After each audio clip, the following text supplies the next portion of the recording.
కాకి లెక్కలు అక్బర్ బీర్బల్ కథలు.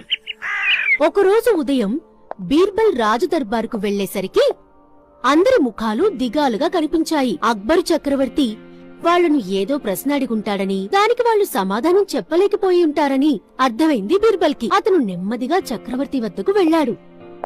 కొంత సమయం గడిచినా వాళ్లు భయాన్ని, చక్రవర్తి కోపాన్ని విడవకపోవడంతో విషయం ఏమిటి జహాపనా అని అడిగాడు. మన రాజ్యంలో విషయాలేవి మన మంత్రులకి పట్టడం లేదు.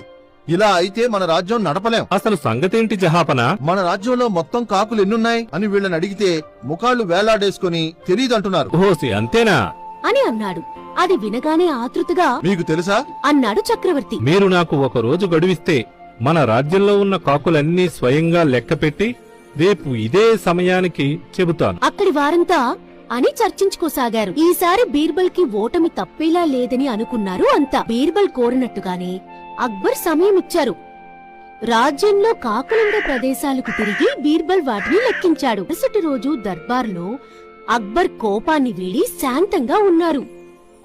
బీర్బల్, మీ కాకి లెక్కలు తేలాయా అని అడిగారు.